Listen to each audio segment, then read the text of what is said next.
The National Museum of Funeral History presents The Final Curtain Never Closes. I'm your host, Genevieve Keeney-Vazquez, the president and CEO of the museum.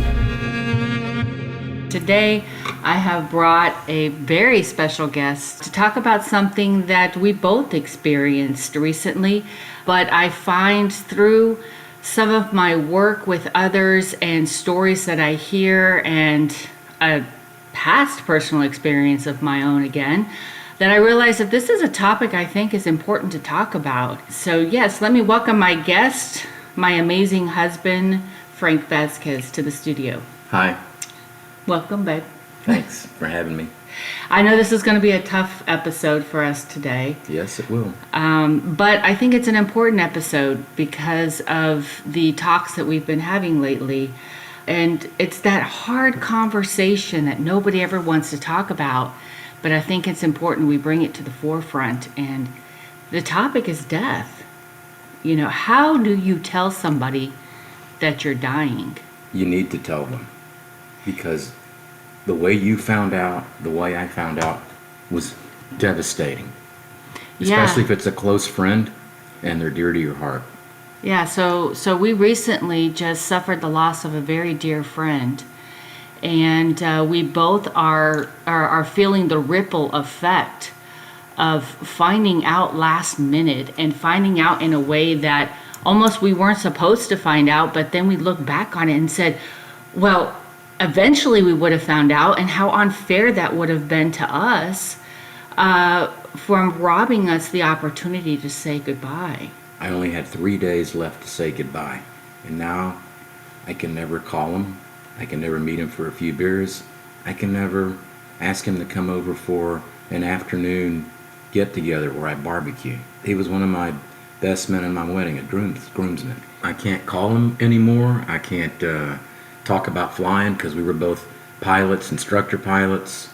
I flew high-performance civilian jets. He flew the Navy P-3 Orion, where his primary job was helping the sphere of influence through battle space dominance, supporting the carrier fleet. And he was an outstanding instructor pilot, so we talked a lot about flying and different techniques of training pilots and examining them. So you guys had a really strong bond, and that bond now has been shaken because here you thought that you were so important to this person during life that when it came time and he knew that he was dying, he didn't want anybody to know. And I'm here to say that has got to be the most unjust act anybody can do. And if you are listening to this podcast, my message to you today, and it will be reiterated by the stories that we are going to continue to tell you, is that don't be selfish. Tell the people that are important to you enough in your life to be called your friend, to be called family. Tell them, let them in on that secret. It's not a secret.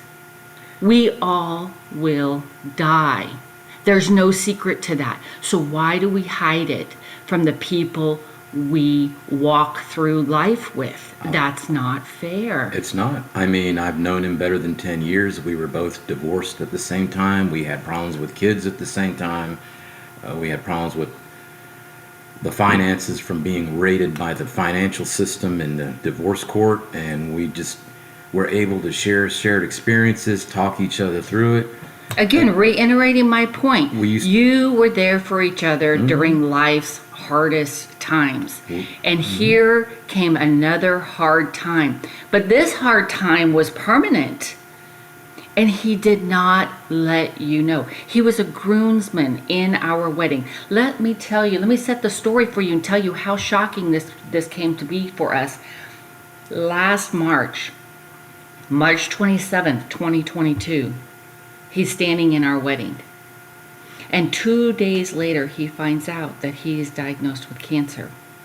And I respect that time, let people, you can keep that part quiet. I respect that wholeheartedly because you're going through your own personal battle with what you have been faced with, what you're going to endure, and you don't know what the outcome is going to be. So I respect the privacy at that time. But once you realize that your fight can no longer be fought and that the end is closer than you have realized, that's the time to allow your friends and your family to come in and be a part of this process. Dying is a rite of passage, just like being born. And I don't understand why people can't be more open to sharing that concept. And I get it. You want to keep the other people around you that you love, that you hold dear, from feeling pain. But I'm going to tell you, we're going to feel pain regardless. So fast forward to about a week and a half ago, almost 2 weeks ago, I'm a palliative nurse at the Michael E. DeBakey VA Medical Center, and I am getting report on the new patients that have come in that I'm going to be caring for that evening. And the door opens to the second room of the patient I'm getting report on, and I look at the patient in the bed that is maybe about 50 feet away from me, and there's a face of familiarity staring back at me. And I quickly scan the room because there's other people in there, and another face within that room had familiarity. And in that moment, I was frozen. I said, why is there familiarity in this room? There should not be familiarity. And who are these people? Why do I recognize them? Why do I know them? It was like everything happened so fast that, just like in the movies, I kid you not, I just backed up very slowly, grabbed my phone in a panic, trying to call my husband, trying to validate what I'm seeing and verify what I'm seeing, but at the same time trying to deny it. And come to find out, I tell my husband, I said, our friend is here. And he said, well, tell him I said hi. And I said, no, you don't understand, honey. Our friend is here. Here, meaning he's here to die. And in that moment, my husband and I's world turned upside down. And that was what has brought us to this podcast today, is the ripple effect that had on the both of us. The profound impact it has left us. The turmoil, the sadness, we thought we were great friends, the questioning of our worth towards him. And so, all I'm asking is, if you love the people that you share your life with, love the people and share your death with them too. Let them know. Because when you pass, the funeral's not for the person that died, it's for the people that survive them. Yeah, and that's another, good point that you bring up is, funerals. Let my personal experience in a funeral. My grandparents died, and they died pretty close to each other. And I was stationed overseas in Germany. And I called back my mother and I said, Mom, when's the funeral, so that I can come home and be with family and pay my respects and say goodbye and have that ritual in life, an opportunity to say goodbye, an opportunity to mourn and grieve the loss of my grandparents. And my mother said, there will be no funeral. And I said, what? No funeral? She said, Grandma and Grandpa didn't want a funeral. They just wanted to be buried. And in that moment, I thought, how selfish of them. Mm-hmm. The funeral's not for them. The funeral's for us. The funeral's for the family to come together, to validate their lives, to share stories and the impact they had on us and the void that they leave behind. And knowing that, Yeah. I know one thing. When Genevieve called me, I thought she was in a car wreck because she couldn't talk. She just kept saying T, Tim, T. It's okay.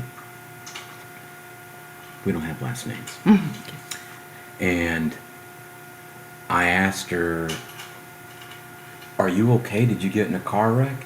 And then she goes, no. And that's when she told me about Tim. And then I said, told him I said hi.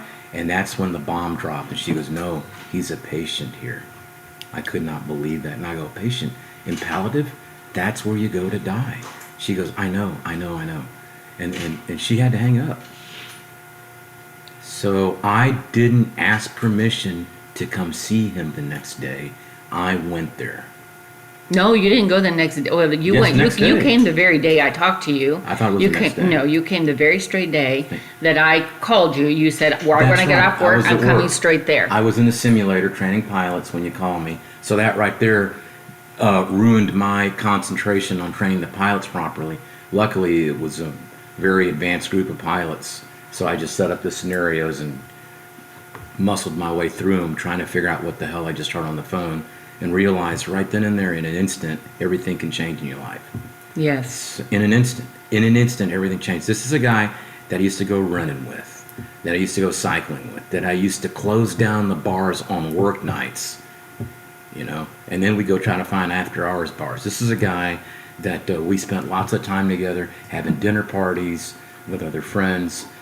Before I met Genevieve, I was dating, and we'd talk about the girls that we were dating and the problems we were having, and this was a very, very, very close friend. So I was absolutely devastated. I walked in the door, and he looked like a concentration camp prisoner from Nazi Germany. It even hurt worse. He could barely breathe. He looked like he had been under a pool for 5 minutes, and you let him go and he comes up for air, because he was technically starving for air due to the tumor in his lungs and his esophagus. So to add to the fact that he's dying, the pain he's in, and we can't do anything to stop it. Tears poured out my eyes like a river. And that right there is the pain I know that they're trying to keep us from experiencing. I get that part. I get that there are people that want to die in private. I get that. They don't want people to see you on your deathbed. Because I can tell you right now, when you are dying from a disease, that disease takes everything out of you. It transforms you. It changes you. It zaps the life force out of you. And yes, it is hard for your loved ones and friends to see you like that. But personally, I would rather know that I could be there holding your hand, no matter how beautiful you are, no matter how ugly you are, no matter what devastations you've experienced in life. Give people the opportunity to say, I can't handle this. Give people the opportunity to say, I need to be there with you. Give people the choice.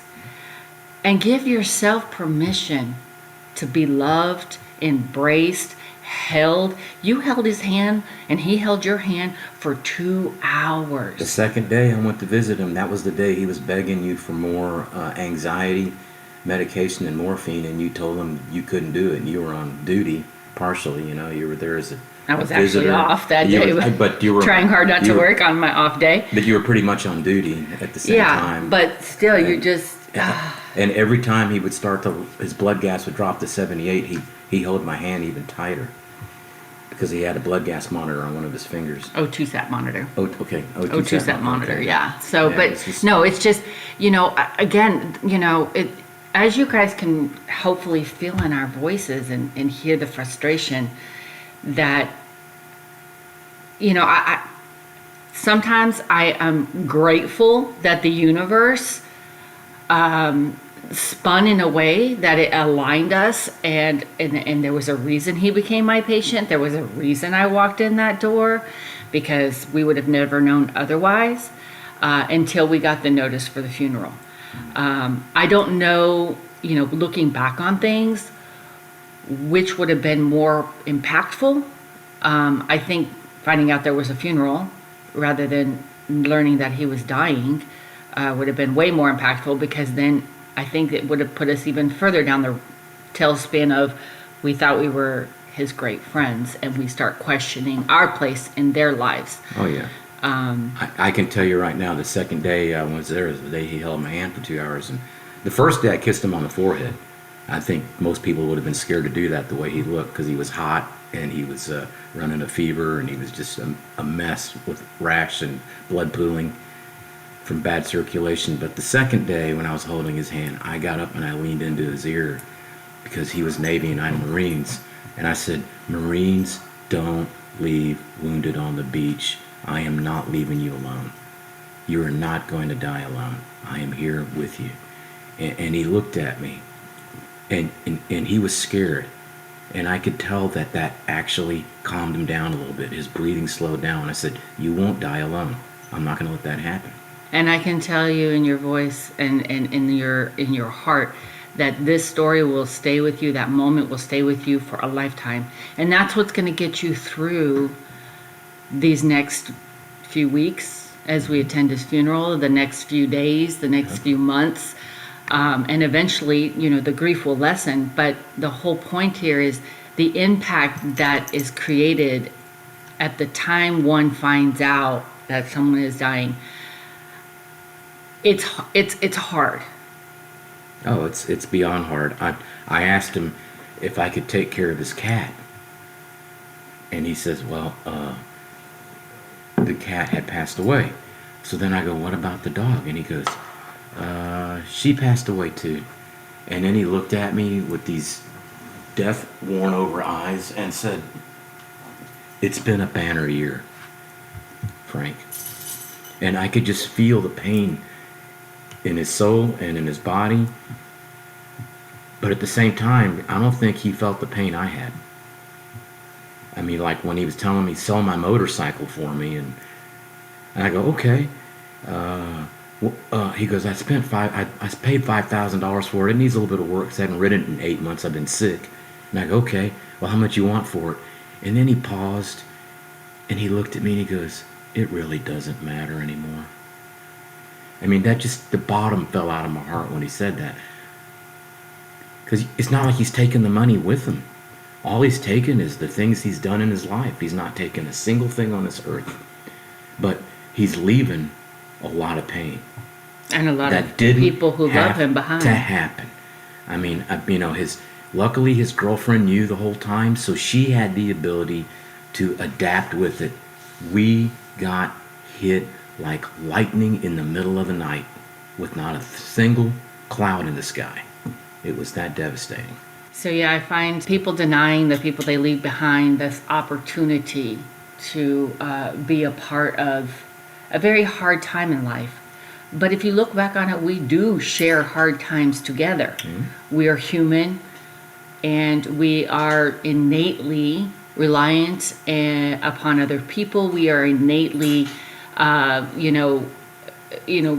of like pack animals, if you will, that we come together at times of need to support each other. And for some reason, I just keep seeing over and over how death still is such a private, behind the closed door event in our lives. But yet, it's the most guaranteed thing to happen to all of us in life. We will all experience it at some time in our life, whether we experience it to other people or we experience it to ourselves. It's going to happen regardless. I was having discussions with Tim, and some of the things that he told me will last me the rest of my life. It affected my professional career. I was telling him of a technique I'm using to train pilots where I let them know about the malfunction before it happens. We review the checklist. Then I run the malfunction so they can watch it evolve. And he goes, that's a really good technique. And I go, yeah, I'm tired of it where you just get hit with something and then you have to try to figure out why you're trying to fly an aircraft that's running between 200 and 600 knots and navigate three-dimensionally. So he goes, yeah, in the Navy, when we just hit somebody like that, it's called perpetuating hate because somebody did it to us. So then that's what I started calling it at the simulation company I work for, that I don't perpetuate the hate. Okay? Well, I think he perpetuated the hate when he didn't tell me. That he didn't tell, so I could tell Genevieve. Well, and that he didn't tell our friends. And it left you with anger. And it left me with anger. Yeah, I wanted... When you don't need anger at this part, I didn't need anger. This phase of your life where, well, I should say, you don't need anger in this phase of y'all's friendship. No. Because at this moment, he there's a different kind of anger when you lose somebody to death and you have no control. Because and that anger isn't centered towards the person, right? The anger is kind of dispelled towards the entity that you believe in, the whole thing that, you know, life ain't fair. The anger is dispersed elsewhere. But when that person doesn't tell you that they are dying, that anger then sometimes becomes directed towards them. I mean, another point for myself and my own personal experience, and Tim doing this to you was like my sister doing it to me. You know, in 2006, I'm working again at the hospital, and I get a phone call at midnight, and I learned that my sister just passed away. And not only did I learn that my oldest sister passed away, but my half-sister died 3 days before her. Talk about a freight train, a double freight train coming out of nowhere, impacting me at a time where I was not expecting it. It literally took me to my knees. And I'm family. And they didn't tell me that they chose to die or they're dying. They both were battling cancer.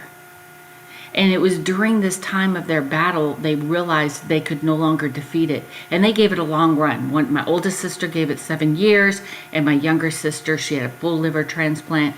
She gave it 5 years. And they did everything they could to try and beat cancer. And my oldest sister in January of 2006 announced to the family, now mind you, I'm family, announced to the family that she had chosen to stop battling cancer, that she was tired and it was going to beat her. But I never got the memo. I never got the message. That's unfair. It didn't disseminate to me. My family is in California. I'm in Texas. The reasons they told me that I didn't find out was because they were trying to protect me. Protect me because I was going through my funeral directing school, and I had tests that I needed to focus on. I had my 4 children that I needed to stay focused on, and I had just transitioned out of the Army. I had too much going on in my life to learn that not one, but both my sisters had given up on their battles towards cancer. And they robbed me of that opportunity to go to them. I had 6 months. From the time my sister announced that to the time she actually died, my oldest sister, 6 months I could have been there. I could have held her hand. I wasn't given that opportunity. And you know what, Frank? You wouldn't have been given an opportunity to hold your friend's hand either. And I was the only one. Had I not walked in that door, had I not been on shift that night. If I was, and the thing is I was the only one that held his hand. Except for his of friends. Yeah, except for his dear girlfriend that stuck it out with him the whole time. Other friends came and they would see him and they couldn't take it. They'd back away and sit away from him, couldn't look at him. I sat right next to that bed and I held his hand. I sat next to that bed every time I visited him. And I just can't believe everybody deals with it differently, but he wouldn't have had that comfort from one person outside of his girlfriend. And don't get me wrong, the comfort from your girlfriend is wonderful, but the comfort of another man that's not going to leave you in combat for life, and you know you just took a bullet and you're dying, and he's not going to leave you until you take your last breath. I think he gave you more comfort than you gave him, to be honest. Yeah, probably so. But I know when I moved my hand away from him, he reached out and grabbed it and held it again. So he needed it. He needed it. There's so many morals or angles that this story and faces that this particular segment of this podcast is portraying here. We're not saying there's no right or wrong. We're not trying to say that everyone has to go be at the dying side of their loved one and friend, because sometimes we can't take it. And I get that. I saw that personally. Like I said, there's so many different levels to this, so many different faces. But I think if there's any one face I want to be most prevalent in this, is that give people the choice. Sure. Give them the choice to be there or not be there. Let them know. Let them be aware. Let them feel part of the intimate circle of that friendship and of that family. Because if you don't, you alienate them. And then then you leave them behind wondering, where was my place in that person's life? Right. How important was I to that person? In life, they made me feel like I was the best thing since sliced bread to them. And now upon their death, not only am I abandoned now by their absence, but now I am abandoned by feeling that I wasn't as important in their life as I thought I was. I can tell you this, when he passed, it was the middle of the afternoon, and Genevieve came home, and I looked at her and I go, tomorrow's not promised, all we have is today, and we got to I'm in my 60s, she's in her 50s. I said, we have to make the time we have count. Don't get wound up in so much busy work that you can put off tomorrow if we can spend time together today, because today is all we have. Slow down. Stop playing with stuff you don't have to play with at work, because you want to know something? The graveyard is filled with people that thought the company would not continue without them. And the earth will continue to spin without you. But the people that you leave behind, you need to give them time. And you need to give time for the persons that are alive right now, because they may not be here tomorrow. I found out that the hard way. And so did Genevieve. And that's all I'm going to say about this, because if I talk anymore, I'll probably end up running another few tears down my face. Yeah, it's been, like I said, it's been a really hard week, 2 weeks for us, and it brought back a lot of what I would consider unjust memories of my past. But there are times I get it. There are times when you don't get that chance to say goodbye. Yeah. And as a palliative nurse, there are times when I'll go in to a family and they're sitting there and they say that they don't know if they could do this, and they don't know if they could stand beside them during their last days. And what I tell them is, be thankful that you get to be here for their last days.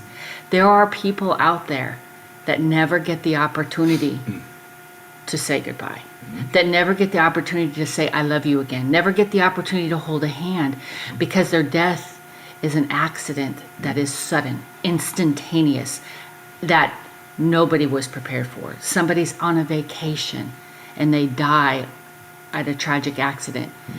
So they don't get that opportunity to say goodbye. So if somebody is unfortunately terminally ill and they're on their deathbed, embrace it. As hard as it is, embrace it and be grateful that you get that opportunity. And let the people around you, the people that are in your close circle, the people that you have embraced in your life, give them the opportunity and the chance to embrace you in your death. Because to me, that's what's fair. That's what's just. That is what will help those you leave behind move on and be able to fill that void that you leave behind with all the wonderful memories that you shared during that last journey. And lessons. We gave and each other. We learned lessons. We taught each other lessons, from our different backgrounds: Navy, Marines, turboprop pilot, jet pilot, instructors, runners, cyclists. We taught each other life lessons. He didn't stop teaching you lessons all the way up to the moment he died, because the last lesson he taught you is the importance of life and spending time. Spending time with the person you have now, because that's all you have. The future, it's not guaranteed. The past, it's not coming back. All you got's right now. Make now the most important time. Yeah. So, like I said, the National Museum of Human History has a motto: any day above ground is a good one. And I challenge each and every one of you to make that day a good one. And don't leave those you leave behind suffer in your absence. I have to say as hard as this podcast was to get through and to talk about a very dear friend, talk about past experiences that left pain that we still feel today, grief has many faces. This podcast has many faces. Make it applicable to you, but most importantly, and make sure that you're present when you can be. Well, thanks for the opportunity to share this with you. It's actually helped me deal with it. Yeah, it's another way of dealing with your grief, right? Yeah. There's so many ways to deal with this. You were told to write him a letter, right? Yeah. Yeah. I was told to write a letter because I was talking to my therapist about it, and she says, write him a letter. Write him a letter. And funny part is his girlfriend's writing him a letter too. So we were going to exchange letters once we finished writing it. Wonderful. See, keeping his memory alive, Yeah. and sharing the impact that he had on your life, Yeah. and continuing to remember him and all that he was to you. So for the listeners out there, I know this was a very heavy story to listen to today, but I hope it's one that has a positive resonation in that it helps you, one, live a fuller life. Don't take life for granted. And two, if you find yourself diagnosed with a terminal illness, or you learn of a friend who has a terminal illness, tell them how important they are to you. Show them how important they are to you and you are to them. And let them be a part of your death just as much as they were your life. Again, thank you for joining us on The Final Curtain Never Closes. Frank, thank you for joining me and going through this journey with me today. I know it wasn't easy, but I'm thankful that it is helping you in your grief process. Yeah, sure has. And thanks for having me my back during this difficult time. Thank you for joining me today on this podcast, and I hope that you will share this episode and our future episodes with family and friends. We look forward to any feedback you have to offer by giving us a review on Apple or Spotify, and we hope that you will join us for a virtual tour at www.nmfh.org. And always remember, any day above ground is a good one.